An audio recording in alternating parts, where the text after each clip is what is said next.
ഇപ്പോൾ ഒരു മധുരമൊക്കെ കഴിക്കാൻ തോന്നുകയാണെങ്കിൽ പെട്ടെന്ന് ഉണ്ടാക്കാൻ പറ്റുന്ന ഒരു സ്വീറ്റിൻ്റെ റെസിപ്പിയാണെന്ന് കാണിക്കുന്നത്. വളരെ കുറച്ച് ഇൻഗ്രീഡിയൻസേ ഉള്ളൂ, പെട്ടെന്ന് ഉണ്ടാക്കാം. ഇപ്പോൾ പ്രത്യേകിച്ച് കുട്ടികളൊക്കെ സ്കൂളിൽ നിന്ന് വരുമ്പോഴൊക്കെ നമുക്ക് പെട്ടെന്ന് ഉണ്ടാക്കി കൊടുക്കാൻ പറ്റുന്ന ഒരു സംഭവമാണിത്. ഇപ്പോൾ വീഡിയോ ഇഷ്ടമായാൽ ഒന്ന് ഷെയർ ചെയ്തോളൂ. അപ്പോൾ ഇതിന് വേണ്ട മെയിൻ ഇൻഗ്രീഡിയൻറ്റ് നല്ല പഴുത്ത ഒരു നേന്ത്രപ്പഴമാണ്. അപ്പോൾ നല്ല പഴുത്ത പഴം തന്നെ എടുക്കുക കേട്ടോ. അങ്ങനെ കുറച്ചിങ്ങനെ പുളിയുള്ള പഴം ഉണ്ടാവുമല്ലോ, അങ്ങനെ പഴുപ്പായി വരുന്ന അങ്ങനത്തെ പഴം എടുക്കരുത്. അപ്പോൾ പായസത്തിന് ഒരു പുളിരസം വരും. അപ്പോൾ കുറച്ച് നല്ല മധുരമുള്ള പഴം തന്നെ എടുക്കാൻ ശ്രദ്ധിക്കുക.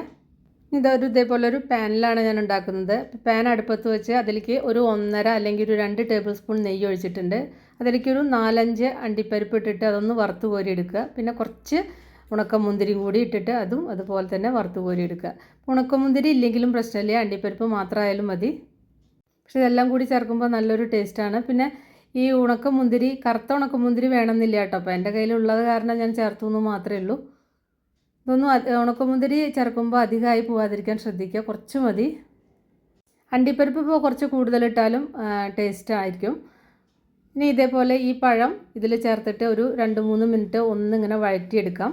അപ്പോൾ ഇത്രയും വഴറ്റിയാൽ മതി, ഒരു 3 മിനിറ്റൊക്കെ വഴറ്റിയാൽ മതിയാവും കേട്ടോ. ഇനി ഇതൊന്ന് വേവിച്ചെടുക്കണം. അപ്പോൾ ഇത് തേങ്ങാപ്പാലിലാണ് വേവിക്കുന്നത്. 1 കപ്പ് 2 പാലാണ് ഒഴിക്കുന്നത്. ഇപ്പോൾ ഒരു ചെറിയൊരു തേങ്ങയുടെ പാലെടുത്താൽ മതിയാവും, അതിൻ്റെ 1 പാലും 2 പാലും എടുത്താൽ മതിയാവും കേട്ടോ. അല്ലെങ്കിൽ ഇപ്പോൾ കോക്കനട്ട് മിൽക്ക് പൗഡർ കിട്ടും. അപ്പോൾ 1 കപ്പ് ചൂടുള്ള വെള്ളത്തിൽ 1 table spoon coconut milk powder ചേർത്തിട്ട് മിക്സ് ചെയ്ത് കഴിഞ്ഞാൽ 2 പാലായി. അതുപോലെ തന്നെ കട്ടി തേങ്ങാപ്പാലും കുറച്ച് കൂടുതൽ ചേർത്തിട്ട് അങ്ങനെ ഉണ്ടാക്കിയാൽ മതി കേട്ടോ. ഇനി ഇതിലേക്ക് ഞാൻ ചവ്വരി കുതിർത്തിയതാണ് ചേർക്കുന്നത്. അപ്പോൾ നിങ്ങളുടെ കയ്യിൽ ഇല്ലെങ്കിൽ ചേർക്കണ്ട, ഉണ്ടെങ്കിൽ എന്തായാലും ചേർക്കുക. ഒരു നല്ല കൊഴുപ്പും ടേസ്റ്റിനൊക്കെ വേണ്ടിയിട്ടാണ്. ഞാനൊരു 1.5 ടേബിൾ സ്പൂണിൻ്റെ അടുത്ത് വെച്ചിട്ടാണ് ചേർക്കുന്നത്. ഞാനൊരു 1/4 കപ്പും കൂടി പാൽ ഒഴിച്ചു കൊടുത്തിട്ടുണ്ട്. അപ്പോൾ 1.25 കപ്പുണ്ട്. ഇനി ഇതിൽ വെച്ചിട്ട് ഒന്ന് വേവിക്കണം നന്നായിട്ട്. ഇതാ അങ്ങനെ വെന്ത് വരുന്നുണ്ട്, അതോടുകൂടി ഇതിങ്ങനെ കുറുകി വരും ചെയ്യും കേട്ടോ. ഈ നേന്ത്രപ്പഴം നന്നായിട്ട് ഇങ്ങനെ സോഫ്റ്റായിട്ട് വരണം, പക്ഷേ വെന്ത് ഇങ്ങനെ ഉടഞ്ഞു പോകരുത്, അത് ആ ഷേപ്പിൽ തന്നെ കിടക്കണം. ഞാനിത് ഉണ്ടാക്കിയെടുക്കുമ്പോൾ കുറച്ചധികം വെള്ളം പറ്റി. ഇപ്പോൾ നിങ്ങൾ ഉണ്ടാക്കുമ്പോൾ ഇത്ര തന്നെ വെള്ളം, അതായത് കുറച്ചും കൂടി ലൂസായിരുന്നോട്ടെ, ഇത്ര തന്നെ ഇങ്ങനെ കട്ടിയിലാവണ്ട കേട്ടോ. ഇനി ഇതിലേക്ക് ഞാൻ ശർക്കര, ആവശ്യത്തിലുള്ള ശർക്കരയാണ് ചേർക്കുന്നത്. അപ്പോൾ മധുരം നോക്കിയിട്ട് അതിനനുസരിച്ച് ചേർത്താൽ മതി. അപ്പോൾ പഞ്ചസാര വേണമെങ്കിൽ ചേർക്കാം, പക്ഷേ ശർക്കര ഇട്ടിട്ടായിരിക്കും കുറച്ചും കൂടി ആരോഗ്യത്തിനും നല്ലത്, ടേസ്റ്റും ഉണ്ടായിരിക്കും. ശർക്കര ഇപ്പോൾ ഞാനൊരു 1/4 കപ്പും പിന്നെ 1 ടേബിൾ സ്പൂൺ കൂടി ചേർത്തിട്ടുണ്ട്. അപ്പോൾ നിങ്ങൾക്ക് മധുരം കൂടുതൽ വേണമെന്നുണ്ടെങ്കിൽ അതിനനുസരിച്ച് ചേർക്കാം. പിന്നെ ഉണ്ടാക്കി കഴിഞ്ഞിട്ട് പിന്നെ മധുരം കുറവാണ് തോന്നുകയാണെങ്കിൽ പിന്നീടാണെങ്കിൽ കുറച്ച് പഞ്ചസാര ചേർത്താലും ഇതിനോട് കൂടി പഞ്ചസാരയും ചേർക്കാം കേട്ടോ. അപ്പോൾ അതുകൊണ്ട് പ്രശ്നമൊന്നുമില്ല. ഇനി ശർക്കരയിൽ കിടന്നിട്ട് ഇത് നന്നായിട്ട് കുറച്ച് നേരം വേവണം. അപ്പോൾ അതിന് വേണ്ടിയിട്ട് ഞാൻ ഒന്ന് അടച്ചു വെക്കുന്നുണ്ട്. അപ്പോൾ ആ ശർക്കര ഇതിലേക്ക് നന്നായിട്ട് പിടിക്കണം. എന്നിട്ട് ആ പഴത്തിൻ്റെ കളറൊക്കെ ഇങ്ങനെ മാറി വരും, ആ ചവ്വരിയുടെ കളറും ഒക്കെ മാറി വരും, ഒരു ബ്രൗൺ കളറായിട്ട് കിട്ടും. പച്ച ശർക്കരയാണെങ്കിൽ, ചെറിയ അച്ചൊക്കെ ആണെങ്കിൽ ഒരു 2-3 അച്ച് മതിയാവും. അപ്പോൾ അത് മധുരം നോക്കിയിട്ട് അതിനനുസരിച്ച് ചേർത്താൽ മതി. അതൊന്ന് വെള്ളത്തിലിട്ടിട്ട് നന്നായിട്ടൊന്ന് ഉരുക്കിയെടുത്തിട്ട് ആ ശർക്കരപ്പാനി ഇതിലേക്ക് ചേർത്താൽ മതിയാവും കേട്ടോ. പിന്നെ നമുക്ക് പിന്നീട് മധുരം കുറവാണ് തോന്നുകയാണെങ്കിൽ കുറച്ച് പഞ്ചസാര ചേർക്കാം, അതൊന്നും പ്രശ്നമില്ല. ഇനി ഞാൻ കുറച്ച് നെയ്യ് കൂടി ചേർത്തിട്ടുണ്ട്. എന്നിട്ട് നന്നായിട്ടൊന്ന് മിക്സ് ചെയ്തിട്ട് ഒന്ന് അടച്ചു വയ്ക്കുകയാണ്. അപ്പോൾ ശർക്കര നന്നായിട്ട് ആ പഴത്തിലേക്കും ചവ്വരിയിലേക്കൊക്കെ പിടിച്ചിട്ടുണ്ട്, കണ്ടില്ല, ചവ്വരിയൊക്കെ ഒരു ബ്രൗൺ കളറായി, അതുപോലെ തന്നെ ആ പഴമൊക്കെ കളറ് മാറി തുടങ്ങി.